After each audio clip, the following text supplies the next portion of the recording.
Isa po sa mga inaabangang programa tuwing linggo rito sa Net25 ay ang 3-in-1. Every week, trending po. Sinishare ang mga nakatutuwang mga eksena sa TikTok at kung saan-saan social media sites. At ito'y syempre pinagbibidahan ng ating Diamond Star na si Miss Maricel Soriano at pinagbibidahan ng Pamilya Quezon. Nariyan po syempre si Direk Eric, sina Vandolph, sina Boy2, sina Vito, si Jenny Quezon at ang ating susunod na guest, si Ginoong Epi Quezon. Palakpakan po natin! Narito na sa Net25! Boss! Morning! Morning! Good morning! Good morning sa inyong lahat! Oy! Net25! Palakpakan nyo naman! Si Direk Eric nasa Love Story pa rin everyday. Good morning sa ating Net25 family. Good morning sa inyo. Good morning, Direk. Direk, ikaw, Direk. Ikaw naman, Direk. Ikaw naman. Ito ilan na? 6 na episode na tayo. 6 na episode sila lumalabas. At congratulations ha. Ang galing, ang lakas ng views. #1 siya. Thank you. Kami naman talagang gusto lang namin magpasaya. Marami nga nagtatanong, no, bakit daw parang nawala ang Quezon City? Ay, hindi po. Hindi sabi ko, babalik ang Quezon City, abangan yan. Ano lang, talagang binigyan lang natin ng... season break. Ng focus, ang focus yung 3-in-1. Yes. Kasi, siyempre, puro Quezon nga naman. Lagi naman, di ba? So, puro Quezon din yung kasama dito, di ba? So, parang bibigyan lang natin ng break si Quezon City, tapos mag-3-in-1 lang tayo. Kasi, kasama nga naman natin si Diamond Star. Si Diamond Star. So iba rin tong 3-in-1, iba ring flavor, ibang flavor. Para 3-in-1. Coffee, ibang flavor. Yan. Yun, kaya abangan niyo po ang Quezon City ay babalik po yan. Kasi naka-season break tayo eh. Lagi may mga ganyan. Para sa original na. Para lang makafocus din kami sa 3-in-1. How has it been so far? Ano bang sekreto kung bakit patok na patok itong 3-in-1? Definitely sa cast, no? Yung cast na binuo namin, headed by the Diamond Star. Di ba, siyempre, maalala mo yung mga dating palabas ng tatay ko, yung mga John and Marshall. So, nandun yung pagka-flavor. Although, malapit din sa puso namin talaga itong 3-in-1 kasi para siyang yun yung kwento nung dad ko when he passed on, di ba? Yes. Kung paano kami naging buo. Imbis na mag-away-away kami, kumbaga nagkabuo kami para maging maayos yung mga mana, yung mga inheritance namin, yung mga iniwan sa amin ng tatay namin. Pero dati pa naman, simula noon hanggang ngayon talagang we have always known na talagang buo ang family niyo. Alam niyo yung solid, talagang at saka bago, love each other. Before, we get along really well. on his deathbed talaga sinabi ng tatay namin, huwag kayong mag-aaway. Yun lang ang pinaka ano nyo sa akin, ibalato nyo sa akin. Diba? Ang ano talaga, it's all about yung pagkakasundo, yung pagmamahalan, di ba? Yung solido naman talaga. Actually, hindi ako magsisinungaling ng mga leading towards his death, no? May mga very challenging for the family. Kasi talagang di namin alam kung mag-aaway kami. We were just waiting for the kumbaga mag-erupt yung vulkan. Pero for some reason, I hats off to my brother Eric, no? He really talked to us. Inisa-isa niya kami kausapin para sabihin na, uy, remember what dad asked us to, di ba? Yung pinangako natin kay daddy na hindi mag-away-away. At pruweba nga niyan ay ang inyong solid na samahan hanggang ngayon translated to television shows, di ba? Yes, talagang nakikita nila yung happy na samahan niyo. And of course, yung camaraderie namin palagi sa set, no? Tawa lang kayo ng tawa? Tawa lang kami ng tawa. Maski na off cam eh.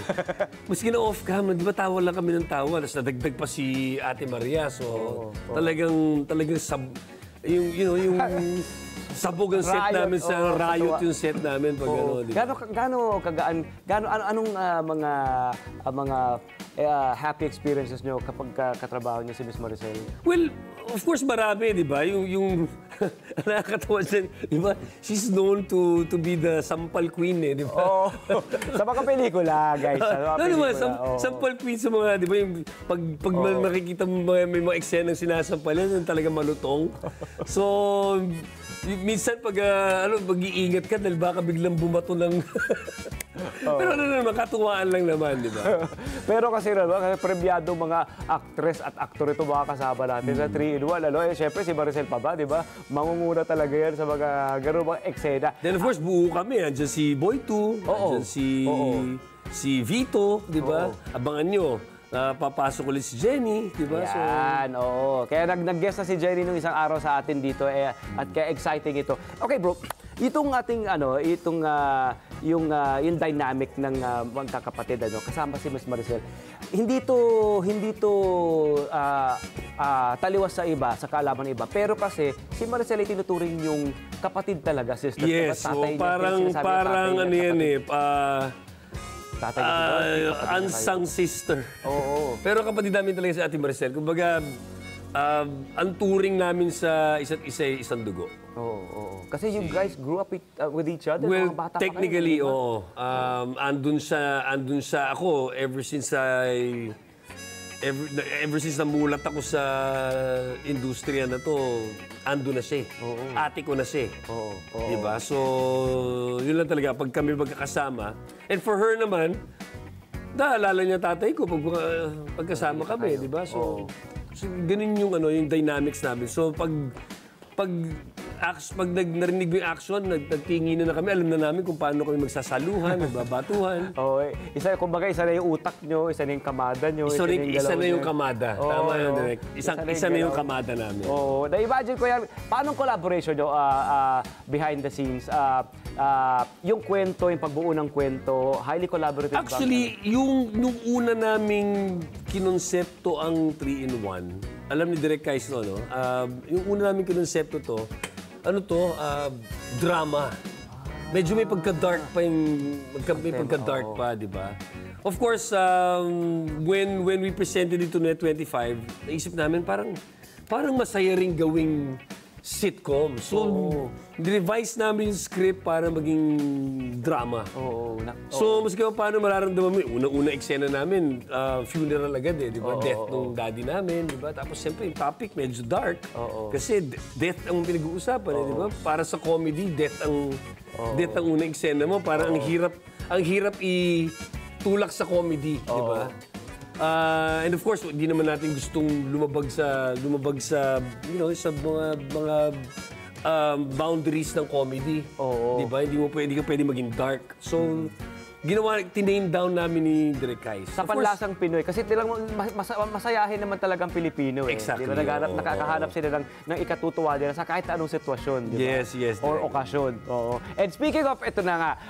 Kasi tuwing nanonood tayo, tuwing linggo, pag pinapanood natin sila, parang laging merong laging pinagkakaabalahan, meron silang, anong nangyayari? Merong nangyayari doon sa kwento eh.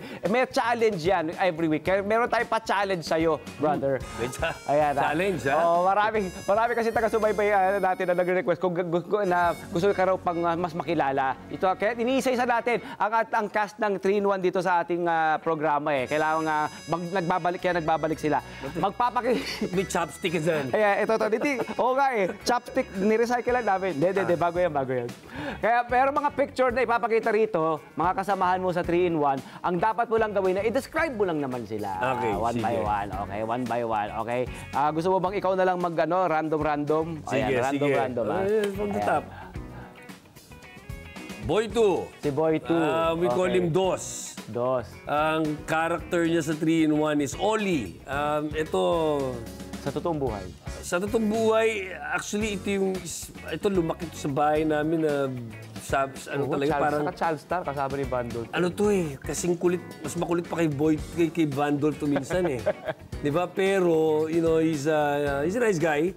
Isa sa mga pinakamakulit na pamangkin ko, pero isa sa pinaka-goal-driven na pamangkin ko.